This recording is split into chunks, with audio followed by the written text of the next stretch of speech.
बाबा साहब अम्बेडकर की जयंती अभी 14 अप्रैल को निकली है और हम सब लोग बाबा साहब को मानने वाले लोग हैं। हम सब बाबा साहब को भगवान की तरह पूजते हैं और भगवान की तरह बाबा साहब को क्यों पूजते हैं, ये बात आप लोगों को पता होना चाहिए। यहाँ बहुत सारी हमारी महिलाएं भी बैठी हैं, बच्चे भी बैठे हैं, नए लोग भी बैठे हैं, पुराने लोग भी बैठे हैं, लेकिन वो शायद बाबा साहब अम्बेडकर के बारे में इतना तो जानते हैं कि वो हमारे समाज से थे और हमारे लिए उन्होंने बहुत कुछ किया, लेकिन वो ये नहीं जानते कि उनको पूरा देश क्यों पूजता है।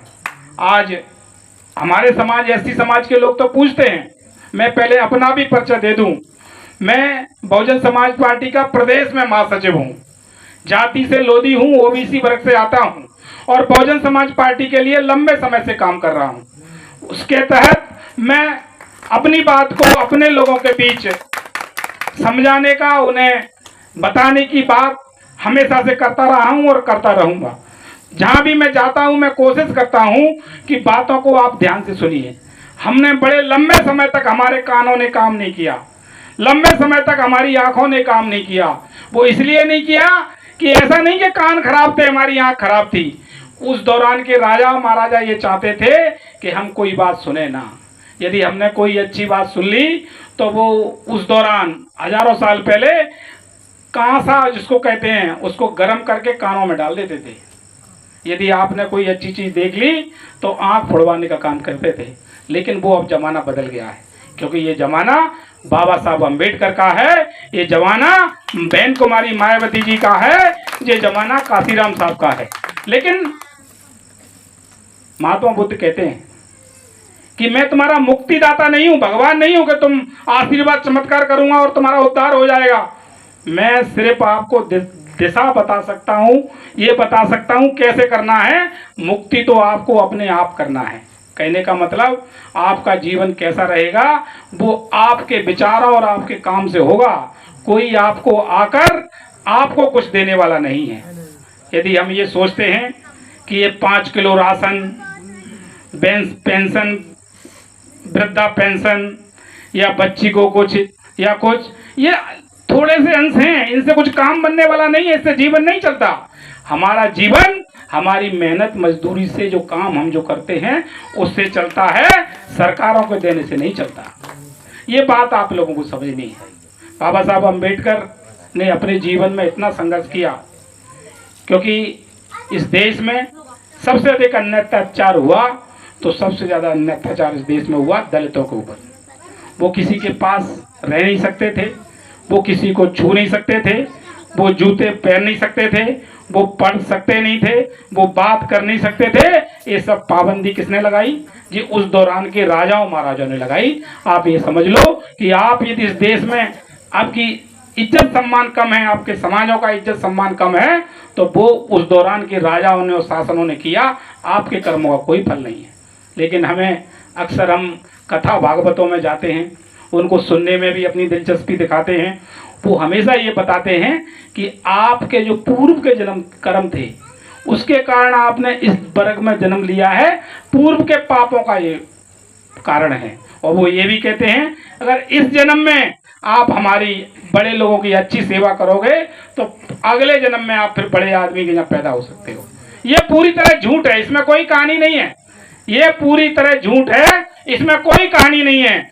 कहानी सिर्फ इतनी सी है कि जो हम करेंगे वो हम बनेंगे, जो हम सोचेंगे वो हम बनेंगे। बाबा साहब अम्बेडकर ने हमें 2 हथियार दिए।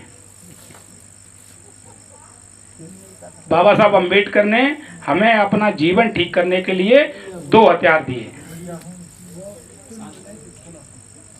जैसे घर में कोई काम करने के लिए हमारे घर में हथियार होते हैं, फावड़ा, कुल्हाड़ी, अन्य जो हथियार होते हैं काम करने, खेती के हल बैल जो सब होते हैं, ये हथियार हैं काम करने के, सुलभ करने के।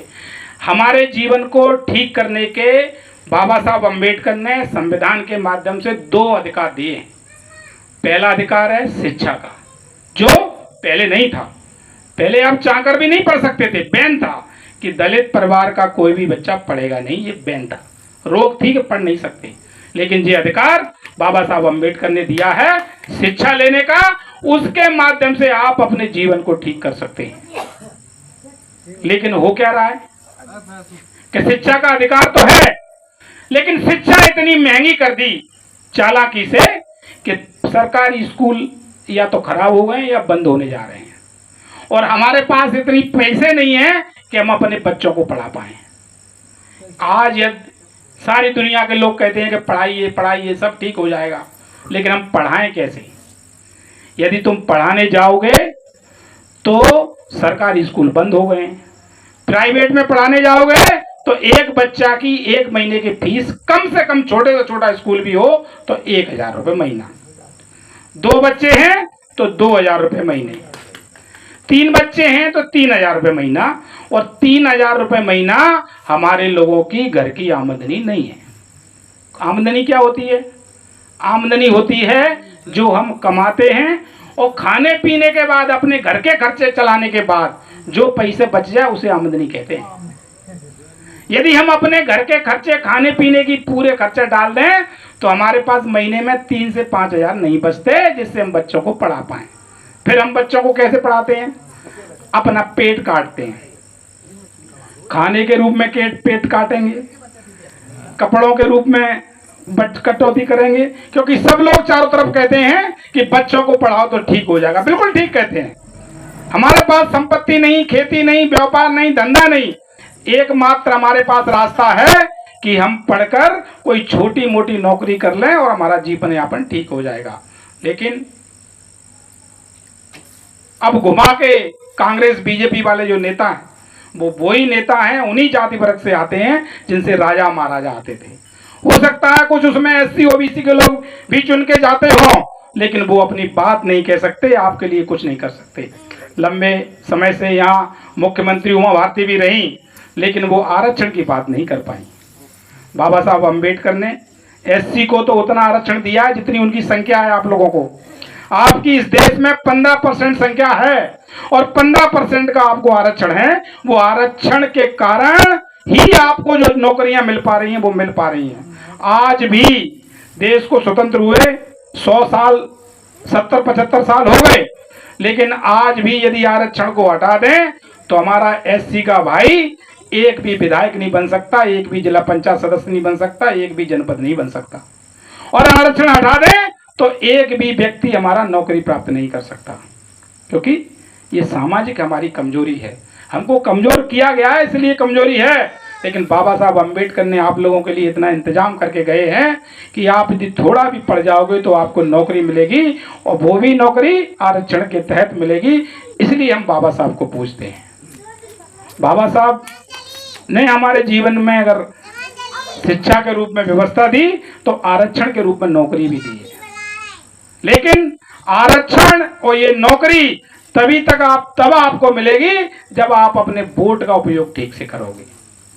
आज यदि तुम्हारे वोट को मांगने के लिए बड़े से बड़े नेता आपके गांव, घर परिवार तक आते हैं और आपके माता बहनों के पैर भी छूते हैं, तो उसका ये कारण मत समझिए कि आपको वो स्नेह करने लगे हैं। आप ये मत समझ लिए कि आपकी कोई वो इज्जत करने लगे हैं। वो सिर्फ इसलिए कि बाबा साहब ये इंतजाम करके गए कि अब जो भी देश में राजा बनेगा और सरकार चलाने वाला बनेगा वो वोट से बनेगा, पेट से नहीं बनेगा। पहले क्या होता था? राजा कहाँ पैदा होता था? रानियों के पेट से। लेकिन अब राजा कहाँ पैदा होता है? राजा पैदा होता है वोट से। जो वोट प्राप्त करेगा वो राजा बनेगा। तो ये व्यवस्था कौन दे के गया? बाबा साहब अम्बेडकर दे के गए। ये वोट का जो आपको अधिकार मिला है, जो हथियार मिला है, वो ही आपकी जिंदगी का एकमात्र रास्ता है। यदि आप उसको ठीक से उपयोग करेंगे, आप उसको अपनी पोलिंग पर 100% डालेंगे, आप अपनी जितना वोट एक राजा का होता है उतना ही बराबर गरीब आदमी का वोट होता है। एक वोट जो कलेक्टर का होता है वही वोट एक गरीब आदमी का होता है। जो वोट महिला का होता है वही वोट पुरुष का होता है। ये अधिकार आपको ऐसे ही नहीं मिल गए। ये अधिकार आपको तब मिले जब बाबा साहब ने अपनी पूरी जिंदगी निकाली। उस बाबा साहब ने जब वो स्कूल पढ़ने गए तो उन्हें पढ़ने नहीं दिया गया, उन्हें क्लास से बाहर बिठाया। जब वो पानी मांगने गए तो उन्हें पानी पीने के लिए नहीं दिया, मटके से हाथ लगाने तक नहीं दिया। तब भी वो इस क्लास के बाहर बैठ के बिना पानी पिए भी उन्होंने शिक्षा प्राप्त करी।